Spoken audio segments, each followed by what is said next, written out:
one of the key elements of this whole thing is decision making. And I want Kimberly to talk about that because she helped bring an enhanced model of decision making to our process in Santa Cruz and in Northern California that ended up being super effective. Yeah, this was something that I learned from Yvonne Peter, one of the chief of an Alaskan Native tribe. And I asked him about their decision-making process, and especially about consensus and unanimity, and just how do they do it. And so he taught us something that we employed, and which I've found to just be fabulous. And it is that when there is a dissenting opinion, so let's say your group gets together and most people feel like this is the priority and this is the strategy and we're here. And there's somebody or a few people, but let's say somebody who really doesn't think that's the way to go.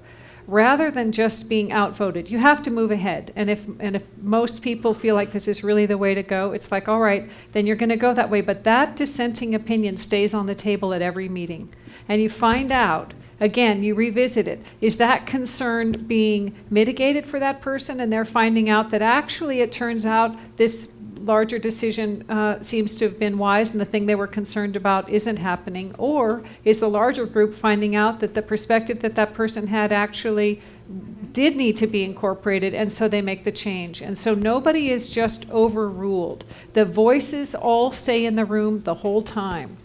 And that turns out to be something that's really important because it happens both ways. But it does happen. Resolution happens if someone doesn't just get shut up. And those perspectives are all valuable. And the other thing is that, you know, the reason that we're here, and the reason that we're here is because this is where the power to change the world is. And it's a messy process. Like, we've never done this, you know. I mean, we're just out saying we understand this model because we have done it with the local spray, but we haven't met this community before. And the issues, you know, we're working on lots of issues at once. But I am absolutely convinced that this is how the world is going to come together, is by people doing what we're doing now and coming back and doing it and honing it and going, you know, it would have been really helpful if you had a PowerPoint so that we knew better what we were doing when we got started. And hey, we should have got emails from each other when we were in those groups right then. Or, you know, let's hone it as we go. I've already noticed those are two things that would have been helpful tonight, you know, and I'm sure there are others.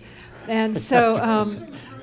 Great. The relations guy did that already. Yeah. Great. So anyway, this is all going to improve as you go, but the most important thing is to keep every voice important, because everybody who's in the room cares.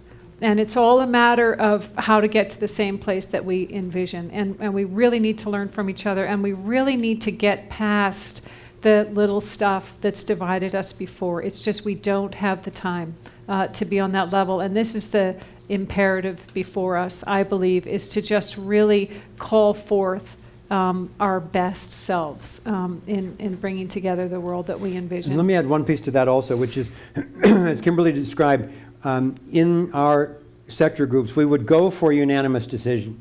But if we didn't make it, we would go for consensus. And keep that process that she was talking about. If we didn't make that, then we would actually have a majority vote. If we had to move forward so we didn't get paralyzed on not being able to do anything. At the time that you have a majority vote, the weakness of democracy comes out. And not only do the issues stay on the table, but this word voluntary comes in again.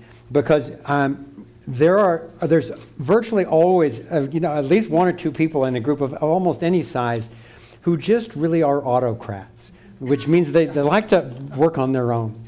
And yet they want to be in the group, they want to offer their thing into the group, but they just don't like it. And they don't do it very well. And the people that are in the group with them really would prefer that they're not there.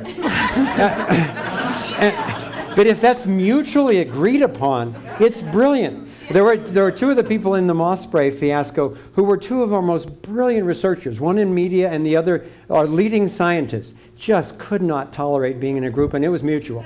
But so they, in the Japanese tradition of the samurai, they had the ronins. The ronins who were the samurais who by themselves would wander through the hills with their swords and so forth, just doing their heroics. Well, that's what we finally realized.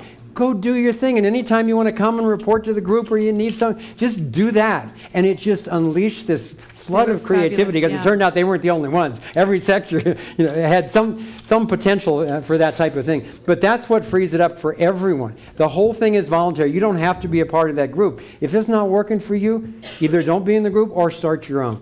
Right. Keep the whole thing organic. Yeah, so you really have to stay fluid and listen, and to include everybody, and they're not wrong. Just, you have to really keep remembering, like, what is the value that this person is bringing, and find the way to make it work, because there will be a way. If you just keep opening to it, there's a way that somebody's perspective and skill will be of value.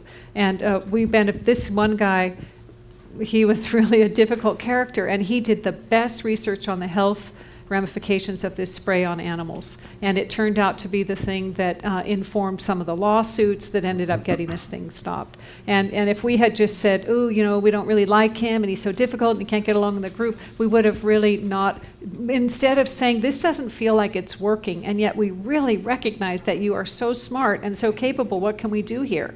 And to just be that real and honest about it, I think is what's up, that we just have to really keep going. And remember that every voice is important, and those dissenting opinions are really of value.